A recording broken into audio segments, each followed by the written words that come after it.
Hi friends, cross cut బ్లౌజ్ని ఏ విధంగా cutting చేయాలని చూపిస్తున్నానండి. ఆది జాకెట్తో ముందుగా సన్నగా ఉండేవారు 80 సెంటీమీటర్స్ తీసుకోవాలి. లావు ఉండేవాళ్ళు 1 మీటర్ తీసుకోవాలి. ముందుగా బ్లౌజ్ లూజ్ తీసుకోవాలి. మనం బెల్ట్ భాగం కోసం వేరే తీసుకోవాలి. ముందు ఖర్చు భాగానికి ఒక 1/2 ఇంచ్ ఎక్స్ట్రా తీసుకోవాలి కింద లూజ్ కోసం. ఇప్పుడు 2 ఖర్చు భాగాలని కూడా మధ్యకి ఫోల్డ్ చేసి తీసుకోవాలి. ఇప్పుడు బ్లౌజ్ లూజ్ ఎంత అవుతుందో ఈ విధంగా వేసుకోవాలి. ఇప్పుడు వెనక భాగం డాట్స్ కోసం ఒక 1 ఇంచ్ ఎక్స్ట్రా తీసుకోవాలి. ఖర్చు భాగానికి మనకి 2 ఇంచెస్ ఎక్స్ట్రా తీసుకోవాలి. తక్కువ ఉన్నట్లయితే డాట్స్ కోసం ఒక 1 ఇంచ్ ఎక్స్ట్రా తీస్తున్నాను.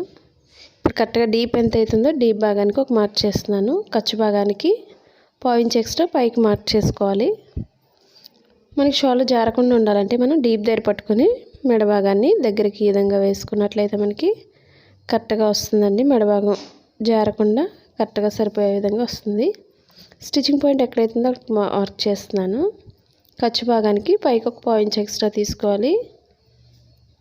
ఇప్పుడు షోల్డర్ లూజ్ తీసుకోవాలి. ఇప్పుడు ఖర్చు భాగంతో ఎంత అవుతుందో అక్కడ ఒక మార్క్ చేసుకోవాలి. స్టిచ్చింగ్ పాయింట్ దగ్గరికి ఒక మార్క్ చేసుకోవాలి.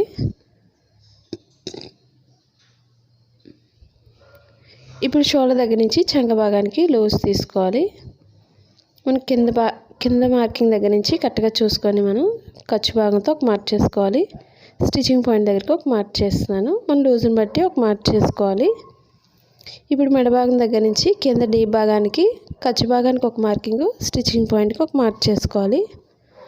ఈ విధంగా మార్కింగ్ చేసుకున్నట్లయితే క్రొత్త వారికి ఈజీగా అర్థమవుతుంది. ఇప్పుడు మెడ భాగం దగ్గర డీప్ దగ్గర లూజ్ మార్కింగ్ చేస్తున్నాను.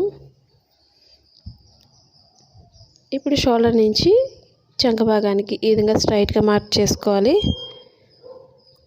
మా ఛానల్ ఫస్ట్ టైం చూస్తున్నట్లయితే లైక్ చేయండి, షేర్ చేయండి, సబ్స్క్రైబ్ చేయండి. ఇప్పుడు మనకి లూజ్ ఎంత అవుతుందో లూజ్ భాగానికి ఒక మార్క్ చేసుకోవాలి. స్టిచ్చింగ్ పాయింట్ చూసుకొని స్టిచ్చింగ్ పాయింట్కి ఒక మార్క్ చేసుకోవచ్చు ఈ విధంగా.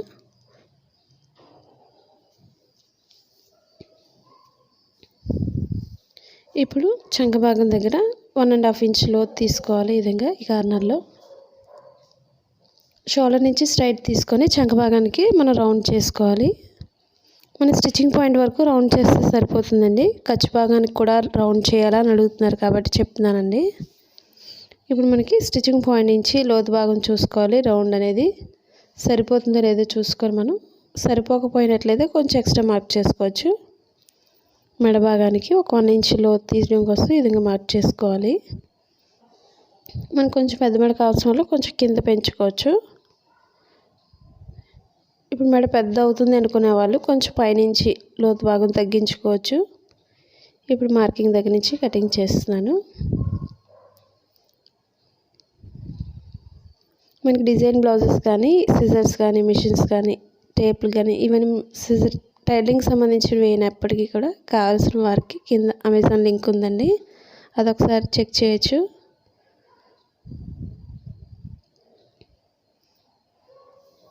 మనకి ఆఫర్స్లో కూడా చాలా ఉన్నాయండి ఐటమ్స్, ఒకసారి చెక్ చేయండి.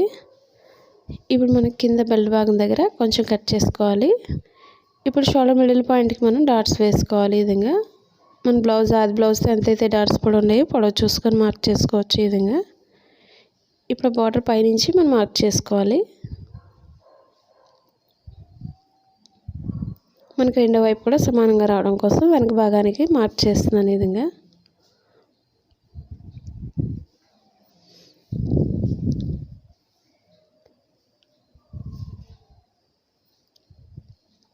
ఈ విధంగా మనం సన్నగా వేసుకోవాలి. వెడల్పు వేసినట్లయితే మనకి టైట్ అయిపోతుంది. ఇదే బ్యాక్ పార్ట్తో ఫ్రంట్ పార్ట్ తీసుకోవాలి. కింద నడుం భాగం దగ్గర 1 ఇంచ్ లేదా 1.5 వరకు పైకి ఫోల్డ్ చేసుకోవాలి. ఇప్పుడు ఫ్రంట్ పార్ట్కి ఎప్పుడు కూడా ఈ విధంగా క్రాస్గా తీసుకోవాలి చంక భాగం దగ్గర. అప్పుడే మనకి ఫ్రంట్ పార్ట్ అనేది కరెక్ట్గా సరిపోతుంది ఫిట్గా. ఓపెన్ సైడ్ ఎప్పుడు కూడా పైకి వస్తుంది కాబట్టి అడ్జస్ట్ చూసుకొని మనం కరెక్ట్గా వేసుకోవాలి బ్యాక్ పార్ట్ని.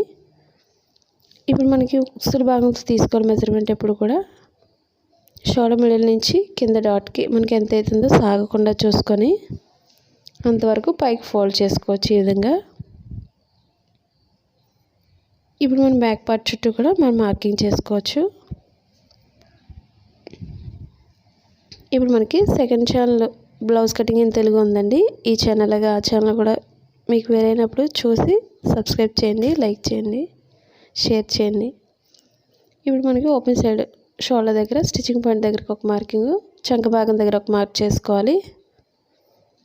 ఇప్పుడు మనకి ఫ్రంట్ పార్ట్కి ఎప్పుడు కూడా ఉక్సుల భాగంతో మెజర్మెంట్ చూసుకోవాలి స్టిచ్చింగ్ పాయింట్ నుంచి.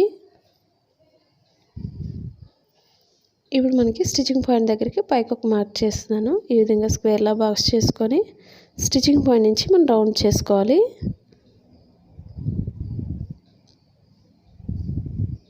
ఇప్పుడు మనకి కరెక్ట్గా సరిపోయినట్లయితే పైకి మార్క్ చేసుకోవాలి స్టిచ్చింగ్ పాయింట్ కోసం. ఇప్పుడు స్టిచ్చింగ్ పాయింట్ నుంచి మధ్యలో డాట్ కోసం కింద ఖర్చు భాగానికి ఒక 1 ఇంచ్ ఎక్స్ట్రా కిందకి మార్క్ చేసుకోవాలి. ఇప్పుడు షోల్డర్ మిడిల్ నుంచి కింద డాట్కి మన షోల్డర్ మిడిల్కి మార్క్ చేసుకున్న దగ్గర నుంచి ఈ విధంగా వేసుకోవాలి. మనకి డాట్ ఎక్కడైతే ఉందో అక్కడికి ఒక మార్క్ చేసుకోవాలి. ఇప్పుడు లోతు భాగానికి ఈ విధంగా మనం మార్క్ చేసుకోవాల్సి ఉంటుంది. ఇప్పుడు నడుము భాగానికి వచ్చేసరికి లోతు భాగాన్ని పైకి మార్క్ చేసుకోవాలి. నేను 4th డాట్ వేస్తున్నాను కాబట్టి కింద నుంచే కట్ చేసుకోవాలి. ఎప్పుడు కూడా డాట్ వేయలేని వాళ్ళు మాత్రం పైనుంచి లోతు భాగం తీసుకోవాలి. సన్నగా ఉండేవారు 4th డాట్ వేసుకున్నట్లయితే ఫ్రంట్ పార్ట్ అనేది ఫిట్గా ఉంటుంది.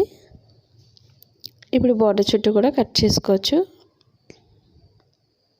మనకి డ్రెస్సెస్ కానీ శారీస్ కానీ ఆఫర్లో ఉన్నాయండి. ఒకసారి అమెజాన్ లింక్స్ ఒకసారి చెక్ చేయండి.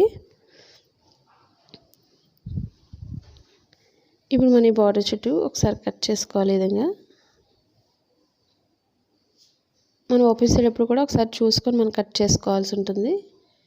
ఎందుకంటే మెడభాగం కిందకి అయిపోతుంది, చూసుకోవాలి ఒకసారి.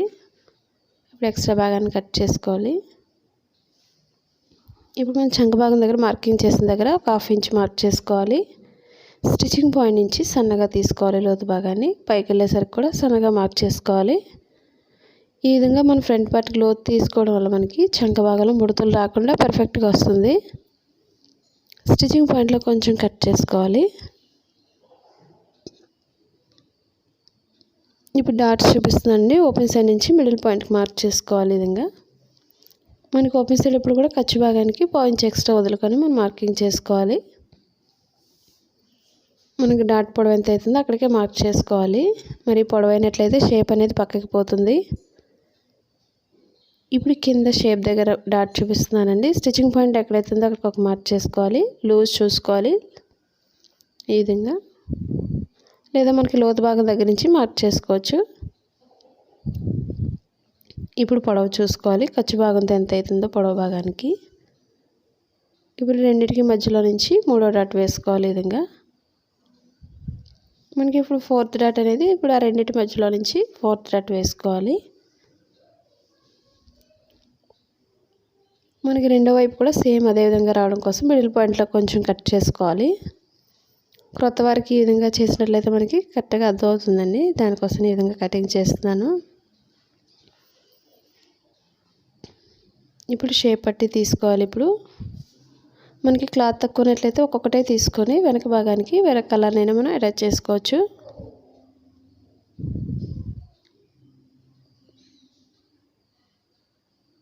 ఇప్పుడు ఉక్సుల భాగంతోనే మెజర్మెంట్ తీసుకోవాలి. ఓపెన్ సైడ్ స్టిచ్చింగ్ పాయింట్ దగ్గరకు ఒక మార్కింగ్, ఖర్చు భాగానికి ఒక మార్క్ చేస్తున్నాను. కింద ఓపెన్ సైడ్ కూడా మనకి ఖర్చు భాగానికి గ్యాప్ వదులుకొని మార్కింగ్ చేసుకోవాలి. స్టిచ్చింగ్ పాయింట్ దగ్గరకు ఒక మార్కింగ్, ఖర్చు భాగానికి ఒక మార్క్ చేస్తున్నాను. మనకి లూజ్ ఎంత అవుతుందో లూజ్ భాగానికి ఒక మార్క్ చేసుకోవాలి. ఇప్పుడు నడుము పొడవు ఎంత అవుతుందో షేప్ పట్టి అక్కడ వరకు మార్క్ చేసుకోవాలి. ఇప్పుడు పైనుంచి లోతు భాగం తీసుకుంటూ మనం మార్క్ చేసుకోవాలి నడుము భాగానికి.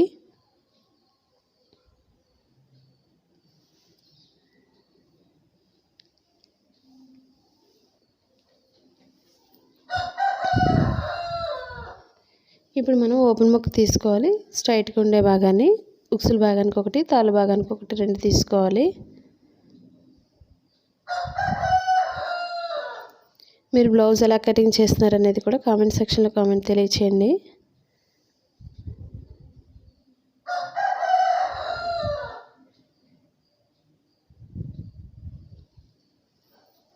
ఇప్పుడు మనం వెనక భాగానికి బెల్ట్ భాగం తీసుకోవాలి. అది కూడా స్ట్రైట్గా ఉండే భాగం తీసుకోవాలి. ఇలా అంచున్నట్లయితే మనం ఒక సైడ్ అంచు కుట్ట అవసరం లేదు. ఇప్పుడు మనం హ్యాండ్స్ తీసుకోవాలి. ఇప్పుడు 2 హ్యాండ్స్ కోసం 2 ఫోల్డింగ్స్ తీసుకోవాలి. అదే భాగాన్ని మధ్యకి ఫోల్డ్ చేసుకోవాలి. మన 4 ఫోల్డింగ్స్ కూడా కరెక్ట్గా ఉండే విధంగా చూసుకోవాలి. ప్లెయిన్ బ్లౌజ్కి ఎప్పుడు కూడా కింద ఒక 1.5 ఇంచ్ ఉండే విధంగా మనం మార్క్ చేసుకోవాలి. ఇప్పుడు షోల్డర్ దగ్గర స్టిచ్చింగ్ పాయింట్ దగ్గరకు ఒక మార్కింగ్, ఖర్చు భాగానికి ఒక మార్క్ చేస్తున్నాను. 1/2 ఇంచ్ ఎక్స్ట్రా అయితే సరిపోతుంది. లూజ్ మనకి ఎంత అవుతుందో స్టిచ్చింగ్ పాయింట్ దగ్గరకు ఒక మార్క్ చేస్తున్నాను. ఖర్చు భాగానికి మనం 2 ఇంచెస్ ఎక్స్ట్రా మార్క్ చేసుకోవాలి.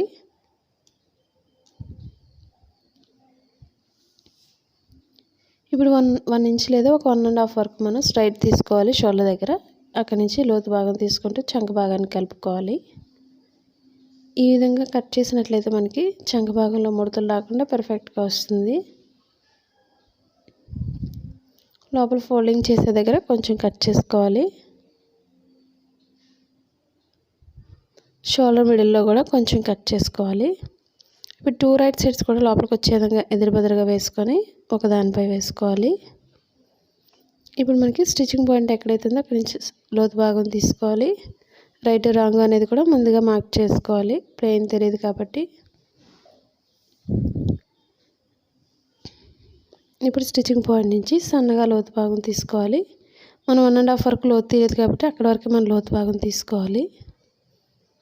ఈ విధంగా 2 లేయర్స్ మీద మనం లోతు భాగం తీసుకోవాల్సి ఉంటుంది. స్టిచ్చింగ్ పాయింట్లో కొంచెం కట్ చేసుకోవాలి. ఈ లోతు భాగం ఎప్పుడు కూడా బ్లౌజ్ ఫ్రంట్ పార్ట్కి రావాలి. అది తెలియడం కోసం మనం స్టిచ్చింగ్ పాయింట్లో కట్ చేసుకోవాలి. ఇప్పుడు మనకి క్రాస్ కటింగ్ ఎప్పుడు కూడా క్రాస్గా కట్ చేసుకోవాలి. మెడ భాగానికి ముక్కలు ఎప్పుడు కూడా ఒక 1 ఇంచ్ వెడల్పు ఉంటే సరిపోతుందండి.